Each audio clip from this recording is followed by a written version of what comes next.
Quais são os espíritos em prisão referenciados no livro de 1 de Pedro, capítulo 3, no verso 19? Antes de ler o verso 19, permitam-me fazer a leitura do verso 18, depois de 19, leio o verso 20. 18. Pois Cristo também foi sacrificado uma única vez por nossos pecados, o justo pelos injustos, com o propósito de conduzir-nos a Deus, morto de facto na carne, mas vivificado no espírito. Verso 19. No qual igualmente foi e proclamou aos espíritos em prisão. Verso 20. Os quais na antiguidade foram rebeldes durante o tempo em que Deus pacientemente aguardava a construção da arca nos dias de Noé. Na arca, apenas algumas pessoas, a saber, 8, foram salvas por meio das águas. De acordo com a palavra de Deus, nós compreendemos aqui algo de extrema importância. Mas antes, alguém pode perguntar: por que fiz a leitura dos versos 18 e 20, enquanto o foco é o verso 19? Li esses dois versos por uma questão de contextualização.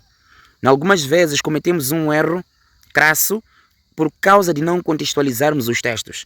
E a Bíblia já apresenta esta regra de um pouco aqui, um pouco ali. Mandamento sobre mandamento, regra sobre regra. Então é importante compreendermos que a Bíblia ela se explica por si mesma. Então temos que contextualizar, que é para podermos facilitar a compreensão das pessoas. Não só. É importante compreendermos aqui outra coisa. Hoje existem várias igrejas por causa do problema da contextualização. Alguém pega simplesmente na Bíblia, lê um verso de forma solta, compreende alguma coisa do seu jeito, sem a contextualização ou sem a devida contextualização e decide criar a sua igreja. Por outras palavras, estou a dizer o seguinte, que a maior parte de igrejas que hoje existem é por causa da falta da contextualização. Porque os líderes de várias igrejas pegam versos de forma solta, não é? E lê esses versos fora do contexto e acabam descontextualizando ainda mais, criando confusão na mente das pessoas, ao ponto das pessoas acharem que aquilo que se está a dizer é o que está certo. Mas o ponto não é este. Só disse isso para poder mostrar a importância de contextualizarmos os textos bíblicos. Quais são esses espíritos em prisão? É importante percebermos aqui algo de extrema importância.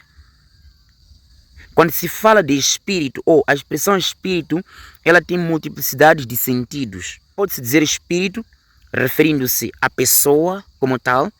Pode-se dizer espírito fazendo-se referência ao fôlego de vida que o Senhor Deus soprou nas narinas do ser humano. Pode-se também dizer espírito fazendo-se referência aos anjos, não é? Nós temos dito espíritos maus. Se existem espíritos maus, que são os demônios, existem espíritos bons, que são os anjos. Então pode-se usar nesse sentido. Mas o espírito que é que se está a fazer referência no livro de 1 de Pedro, capítulo 3, verso 19, qual é? Vamos ler de novo o verso 18, para compreendermos melhor. Pois Cristo também foi sacrificado uma única vez por nossos pecados, o justo pelos injustos. Cristo é justo e os injustos somos nós, os pecadores. A Bíblia diz, no livro de João, capítulo 3, verso 16, Deus amou o mundo de tal forma que deu o seu Filho unigênito, para que todo aquele que nele crê não pereça, mas tenha a vida eterna. Cristo entregou a sua vida por nós. Então, qual foi o objetivo de entregar a sua vida por nós? De aceitar ser sacrificado na cruz de Calvário pelos nossos pecados? Foi por uma simples razão: conduzir-nos a Deus. A Bíblia diz que Jesus Cristo é a ponte que nos liga ao Pai. João capítulo 14, verso 6. Cristo mesmo diz: eu sou o caminho, a verdade e a vida. Ninguém vai ao Pai senão por mim. Existem pessoas que dizem: eu não preciso de Jesus Cristo para ser o meu intermediário. Eu me dirijo diretamente a Deus. Mas a Bíblia está a dizer: sem Cristo não há possibilidade de chegar ao Pai. Porque Ele é. Somente com Cristo nós chegamos ao Pai. E Ele foi quem disse: tudo o que pedirdes em meu nome ser-vos-á dado. Então, se não pedimos nada, ou se não pedimos as coisas em nome de Cristo, automaticamente não temos as respostas do que nós tanto almejamos. Então, de acordo com a palavra de Deus, Jesus é que nos conecta ao Pai. E vejam que na parte final deste verso 18, a Bíblia diz o seguinte: morto de facto na carne, mas vivificado no Espírito. A expressão Espírito aparece em letra maiúscula. E de acordo com a Bíblia, quando aparece assim, faz-se referência ao Espírito Santo. O livro de Romanos, capítulo 8, no verso 16 e verso 26, diz algo de extrema importância. Permitam-me ler este texto. Verso 16. O próprio Espírito, aqui aparece em letra maiúscula, testemunha ao nosso Espírito, em letra minúscula neste caso, que somos filhos de Deus. O próprio Espírito testemunha ao nosso espírito que somos filhos de Deus. O Espírito, o primeiro Espírito que se faz referência está em letra maiúscula, fazendo-se referência ao Espírito Santo. E o segundo Espírito aparece em letra minúscula, fazendo-se referência ao que nós somos. Como eu disse anteriormente, pode se referir ao ser humano, pode se referir ao fôlego que Deus colocou em nós, também pode se referir aos anjos, quer sejam bons ou maus. O verso 26 diz o seguinte: do mesmo modo, o Espírito nos auxilia em nossa fraqueza, porque não sabemos como orar. No entanto, o próprio Espírito intercede por nós, com gemidos impossíveis de serem expressos por meio de palavras. Então, esse Espírito no verso 26 está a se fazer referência ao Espírito Santo. Então, voltando ao que nós estávamos a dizer, no verso 18, nós encontramos Cristo sendo apresentado como sendo aquele que morreu pelos homens, que morreu pelos injustos, pelos pecadores, e ele serve de elo de ligação entre o pecador e Deus. Ninguém vai ao Pai senão por Cristo. Então, o verso 19 fala de espíritos em prisão.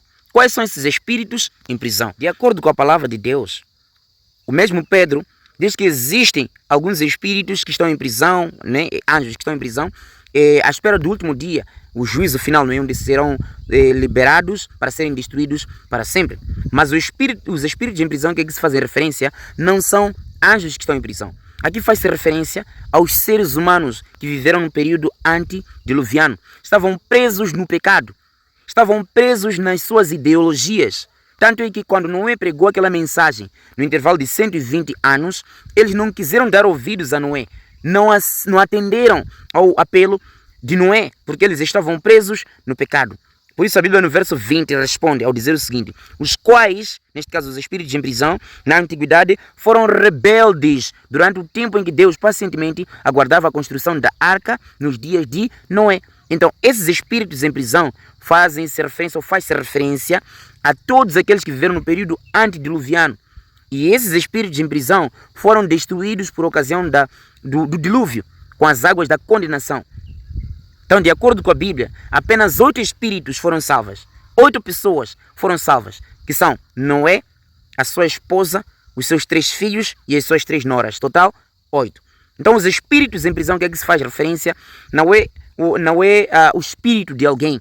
Por exemplo, algumas pessoas dizem assim: quando uma pessoa morre, então o espírito sai, vai para algum lugar e ele é preso. É uma façanha diabólica. Não tem nada a ver com o espírito de uma pessoa que vai e habita num lugar ou é preso lá. Não. Refere-se à pessoa. A expressão espírito aqui está a fazer referência à pessoa. E estas são pessoas, numa primeira instância, que viveram um período antediluviano, que estavam presos nas suas ideologias, que estavam presos no pecado, que não aceitaram dar ouvidos à voz de Noé.